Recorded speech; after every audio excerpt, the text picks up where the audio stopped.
In the words of the Persian epic poet Ferdowsi,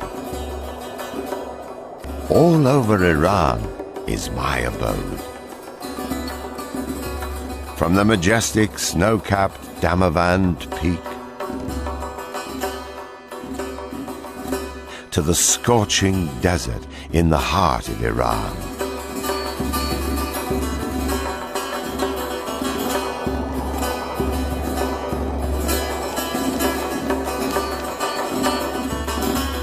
And from the lush woods of the Caspian coast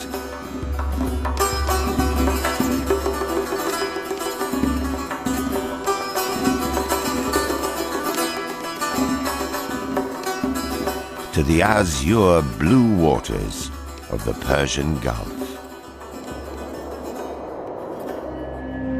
Praising the unique and compassionate God has been practiced in Iran for thousands of years. And Zoroastrians, Jews,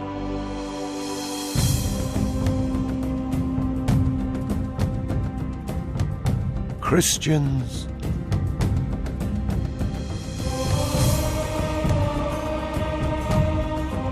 and Muslims have lived alongside each other in peace and harmony for centuries.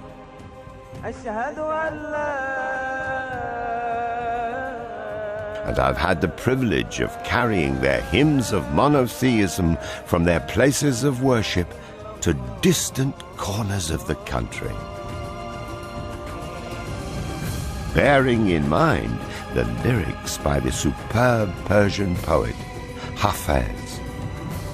Everyone, sober or besotted, seeks the beloved side. Everywhere, mosque or synagogue, love does reside.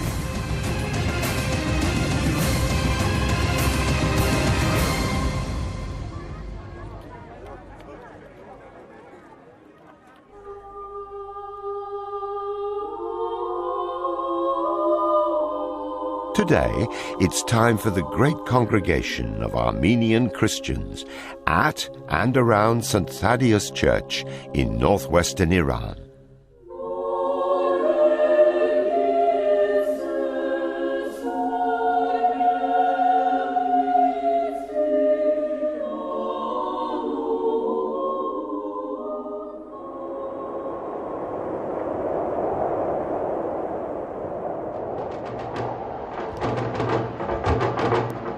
The heart of Iran's religious rituals, however, is the holy city of Mashhad.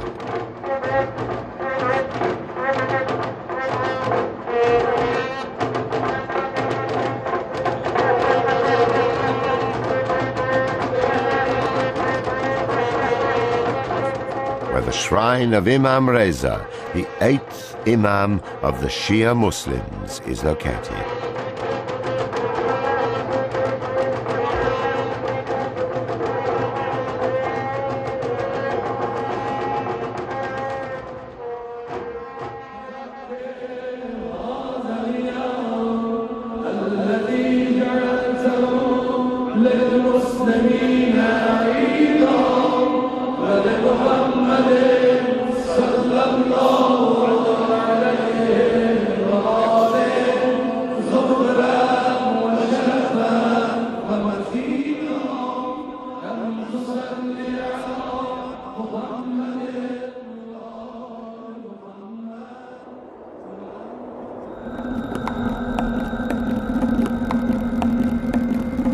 Here, the hospitable people of Yazd have built fascinating wind catchers to take me home as their guest.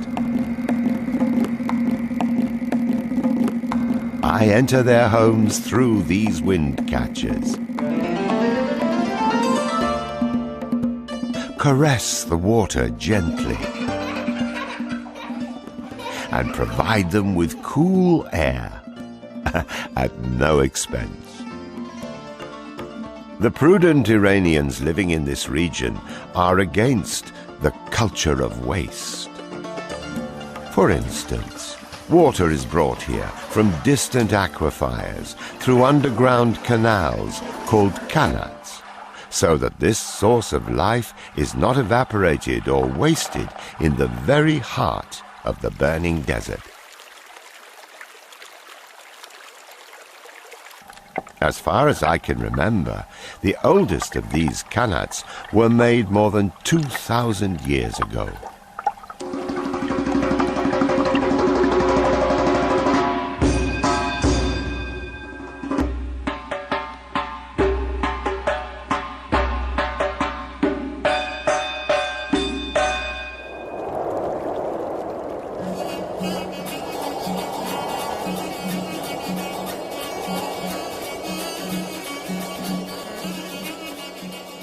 Today, in addition to qanats, modern methods like pressurized and drip irrigation systems are also being utilized.